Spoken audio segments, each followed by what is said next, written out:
Welcome everyone to chapter 2 of 6. Now this chapter contains most of my mischievous stuff that I did in my youth. When I started work, when I experimented with drugs. This chapter is between the ages of 10 and 20 years old, so you can imagine a lot happened in there. And in all that, how I enjoyed the 70s. If you have any questions or any comments, please leave them in the comment section, and let's get it happening. But for now, enjoy the show.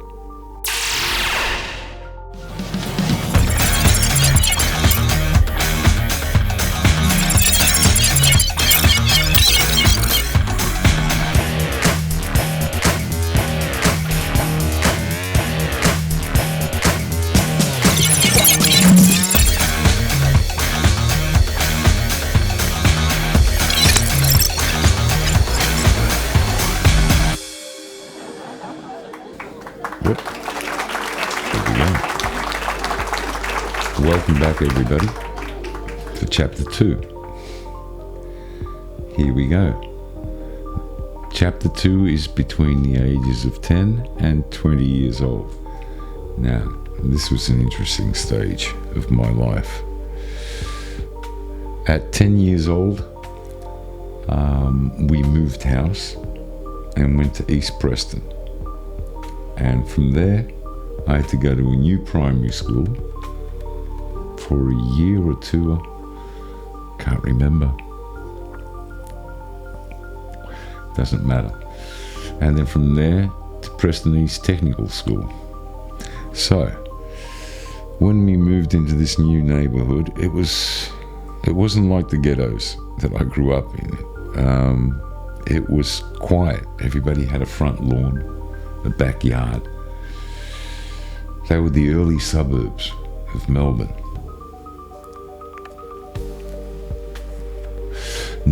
Nice 1.5 acre blocks. Lots of room in the back. Lots of lawn to cut. Which is one thing, my dad struggled with the lawn. My mother would cut it. That's how bad it was. And I would, of course.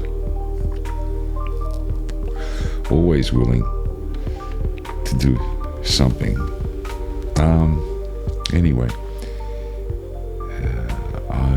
at the age of 11, I got my first job. Well, my mother got me my first job at this bloke at the market, Preston Market, who sold shopping trolleys and suitcases. I remember he had sheets and covers for bed covers and things like that, pillows. And my mum offered me to him for work on my school holidays. Everybody was taking their school holidays and I had to go to work. And I went. I was enthusiastic about it too. I'd sit in his garage and cut the steel bits that on the machines and drill them for screws or rivets and have them the different parts all ready for assembly. I did that all that summer. And when I got paid, there was a reason. I found out there was a reason why I was put to work by my mother. My father wouldn't let my mother buy expensive baby clothing stuff. There was expensive stuff from Italy and stuff that they used to sell. And she wanted to dress up her daughter in this expensive stuff. And my father would say to her, look, she's going to grow up. It's just going to turn into rubbish. It's not going to last long. You're talking about something that costs a lot of money and it's only going to last for a few months. So she got me to work, and on paydays, I'd give her all my pay.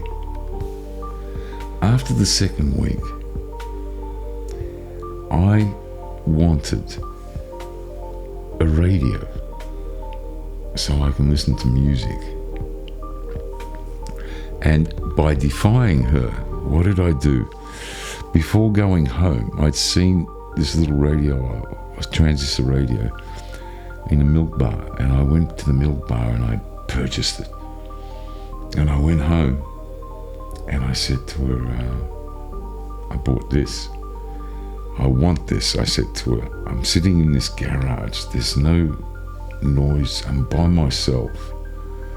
I want to listen to music.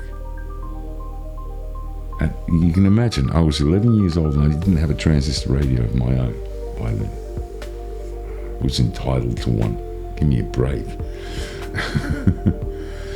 And I was working, and she got so pissed off at me and so upset. She turned around and attacked me with, do you know how much that's going to cost in batteries to keep it working? Now, that just... And I noticed the batteries, if I had it on full, they would only last for a day. So I learned that I had machines around me. I had drills, I had cutting tools that I was operating, and I wanted to be able to hear.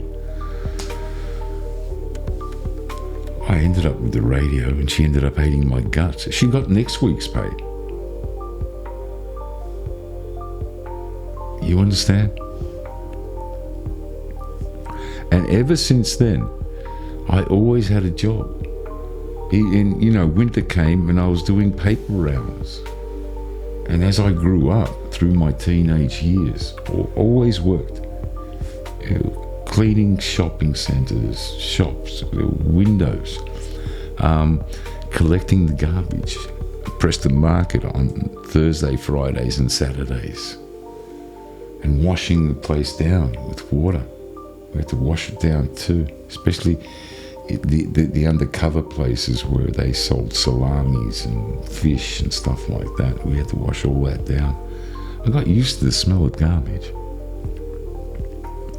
It was good to have 3 days' work when you were a school kid, because there was no way I was going to get pocket money off my parents. There was no way they could reach into their pockets and say, you're entitled to this every week or something. Find your way. No, that wouldn't happen. So that was my first job. And from there on, I just keep working. And I haven't stopped working since, and I'm 61 now. So that makes 50 years of work on my back. And I don't know where it went. I didn't feel it at all, because some of my jobs weren't work. They were part of me. As I grew older, they became part of me, and they weren't a job. They were a project to get through, a skill to learn. It just got really interesting as I got older. The next one is... School singer. Oh, yes. Yes, by the time I was 13, I had become the school singer. And we had this great big band, 60-piece band, all the school kids. And when they rehearsed, they sounded so bad. Oh, it was bad. It was seriously bad. They realized I could sing. And I wasn't skittish about getting up on stage. I was, I did have the whole stage thing, but I wanted to do something. And if that's what I was good at, I was good at drawing and artistic painting and stuff like that. And I discovered I could sing. So let's work on the singing. Who knows what can happen? And that's where I got my first cigarette. 13 years old. I think we were waiting to go onto stage, and there were two girls smoking a cigarette. And they said to me, everybody was in the hall, so there was no one outside. And the show was going on. We knew the show. We'd seen it so many times in rehearsals. Yeah, that's what they do. They make us rehearse so many times. Oh, it was bad. And just waiting and watching everybody else. That was boring. That was boring. And they offered me a cigarette, and I got my... They taught me how to smoke it too, how to inhale. And I got my first nicotine buzz. And that's it. I was hooked. From there on, this is a technical school. And technical school. Now, let me tell you about technical school. When I got there, because I was dyslexic and I couldn't go to a high school, my marks weren't good enough for a high school, I went to a technical school. And even there, when I went in and I saw all the machines, all the equipment that we had to learn and understand, all the tools and the materials, I had a ball. It was like paradise to me. We had woodwork, sheet metal. We learned how to use lathes. We learned how to plasticize handles onto things by heating up the metal and dipping it into this fluffed up plastic and then pulling it out, and suddenly it's got this nice plastic handle on it. Amazing stuff. Graphics, electronics, and on and on and on. The only classes I used to wag on was English, maths, science, social studies, pretty boring. And where would I wag? Northland, right next to the school. Teachers used to come out looking for us. We'd spot them and say, there's so many corridors. I knew every corridor. I'd open a door and then go into corridors. And I'd end up outside. I knew the place inside out. They couldn't find us for shit, those teachers. And it wasn't a massive big place. I ended up for singing on stage in Northland. The school did a do. That's where I sung Sweet Caroline. I remember that.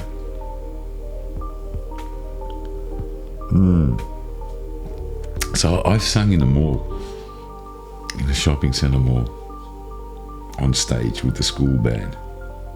I've actually done that. Well, so much. I wasn't really interested in the singing career. What's next on the list? 14 cannabis. 14 years old. Cannabis. My first go at cannabis. I had three groups of friends back then. I had the bad boys. I had the council family that lived on the council estates and lived off the council, basically, of the system. And then I had a couple of guys that were more normalized, working parents, paying off their houses, sort of like what my parents were supposed to be. Right? And I kept these three groups apart from each other. Well, one group, the one with the council family, they had mixed with the Army Reserves. And every Wednesday they used to dress up, turn up somewhere and get ordered around and play soldiers and then go back to their normal thing. And this would happen every Wednesday night. And occasionally, once every few months, they take them out and keep them out for a week. And they got to play with weapons and stuff. from what I heard. Pretty cool. It's like an advanced version of the Scouts.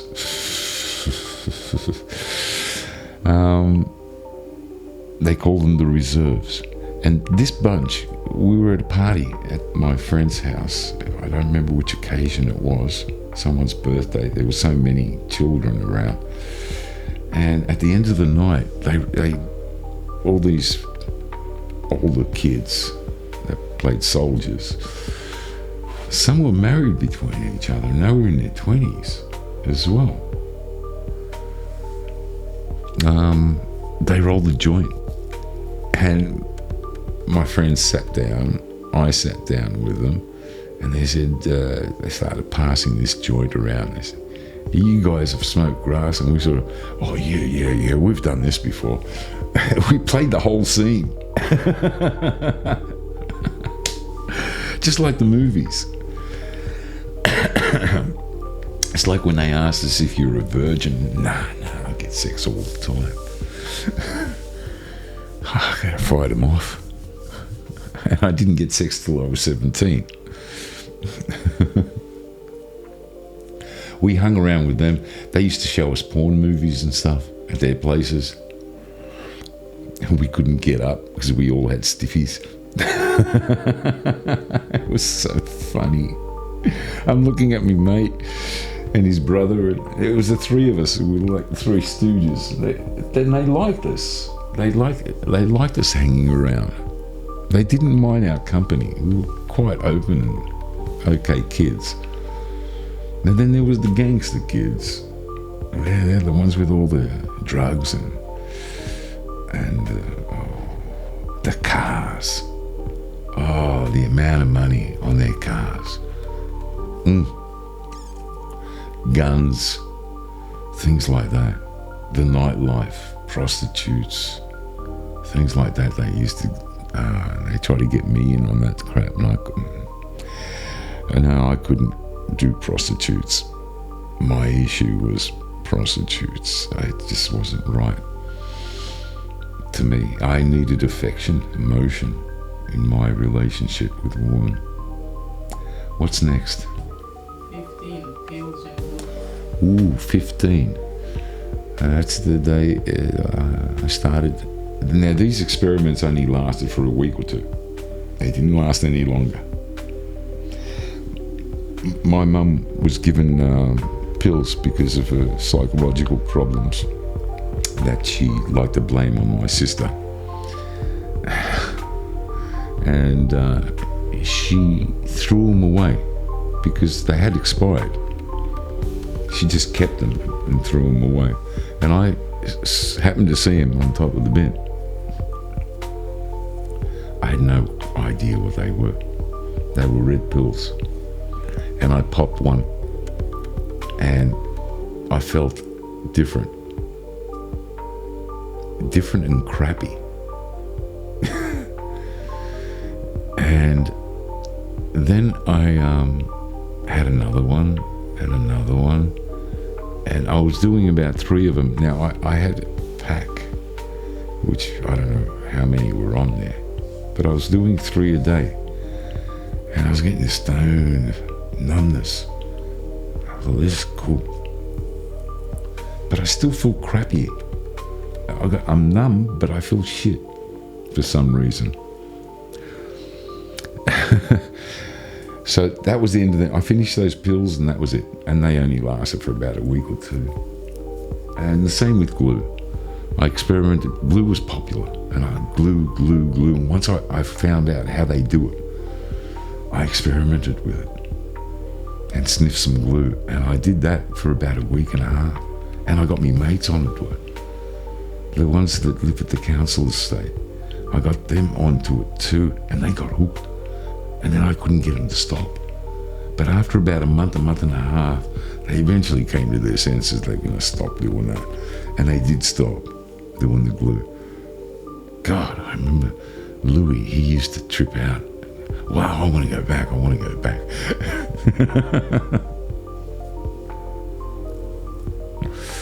That was glue and pills. That's as far as I got with that sort of crap. I stayed on cannabis and hashish from there.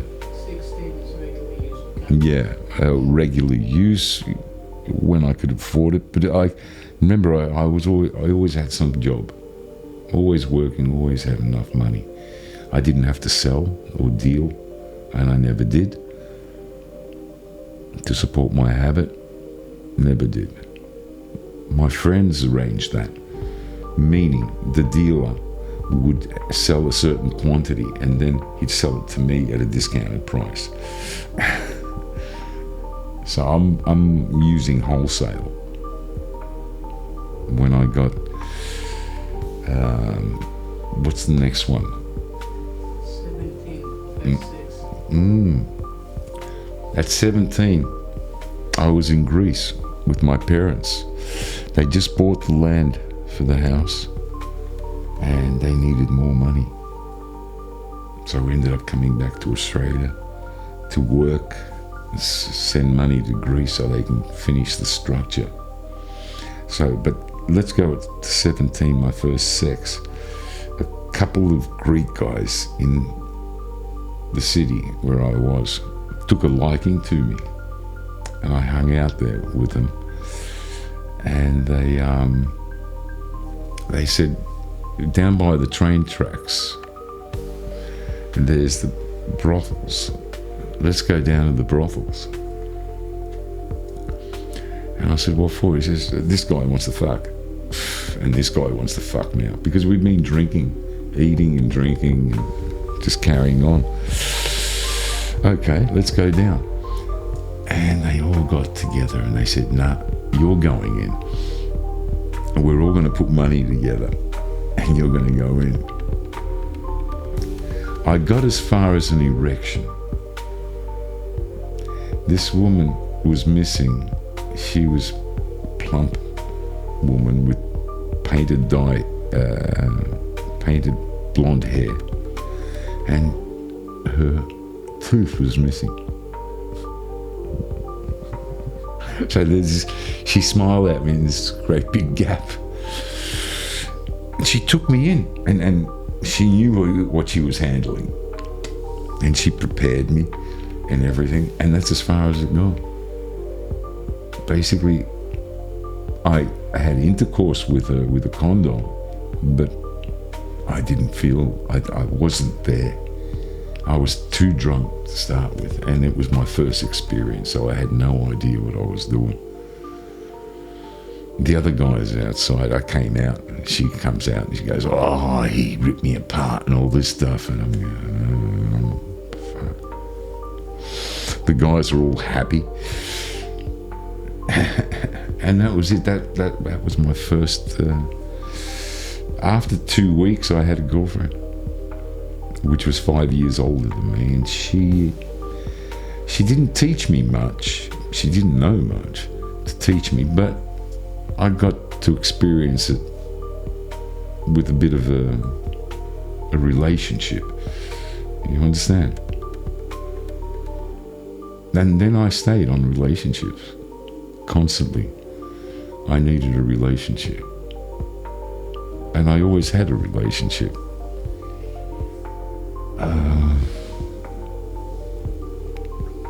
Returning back to Australia, I was all tan, ready, and I let it rip.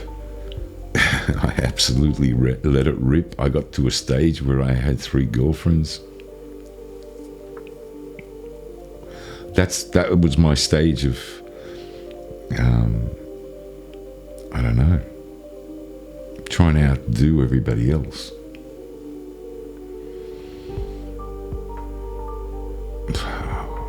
And there's a lot of stories in there. It gets complicated.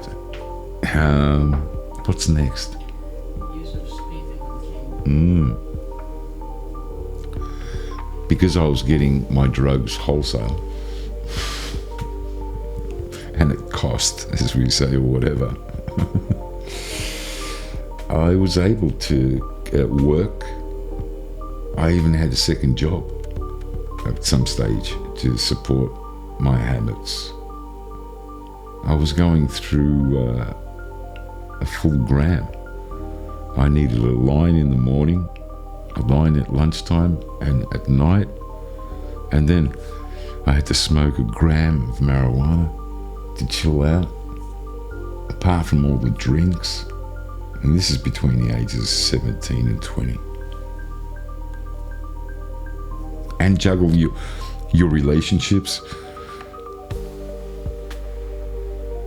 But I kept my friends apart. If I needed calmness, I'd go to this bunch. And if I needed this, it was missing, I'd go to... And plus, I wasn't with one group all the time. I was splitting myself up. You know, they were missing me for 3 days, 4. And then we'd meet up, and it was always fresher doing it that way.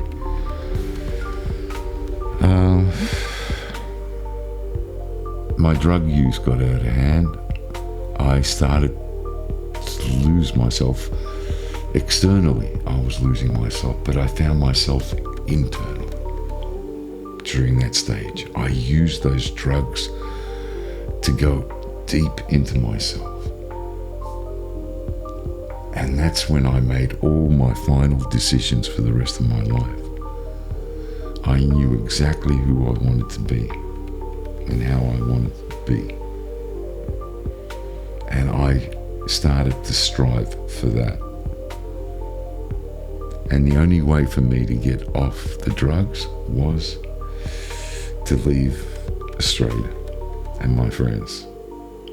And that's what I did. Approximately by the age of 20, we'd sent enough money to Greece for the structure to be completed, and my parents wanted to live there permanently, and I'd just broken off with my last girlfriend. It was amazing how fast I would change women at some stage. These girls. And look, it always started, you know, open-minded, wanting to create a relationship, and then it always turned into something strange because of their weird personalities and their wants and the way they see things and understand things. And there was just that affection was always missing, or when there was affection there, it was a persona. It wasn't real. I felt sometimes, I always tried to lift these young girls up and make them feel special.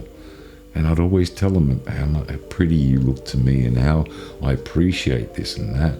And they sort of, instead of making them healthier, I ended up giving them an ego that they used against me at some stage, and I would just drop them, bang, and not look back. They turned it into an ego towards me, thinking that it's a weakness. I don't know. I didn't see a game. I was just looking for affection that I couldn't get anywhere.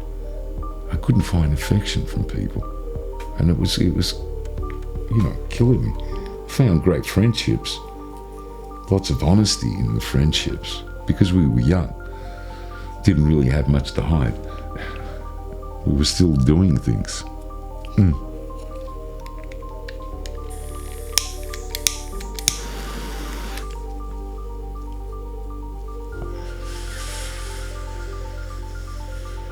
And that was it. I'd just broken off with a girl, and it was a really messed up relationship because she was being molested by her father, and I couldn't bear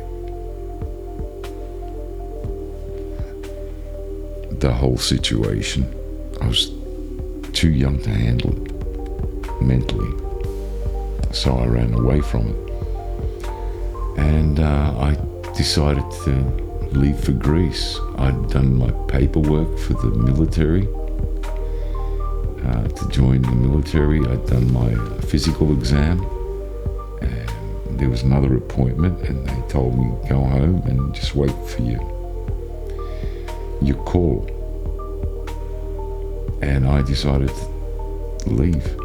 And then I went cold turkey in Greece. Now, there's another story. That's actually chapter 3. Between the ages of 20 and 30. That gets interesting too. That's where I start my first businesses. And I find out I'm good at it. I'm good with people. Okay. See you at the next chapter.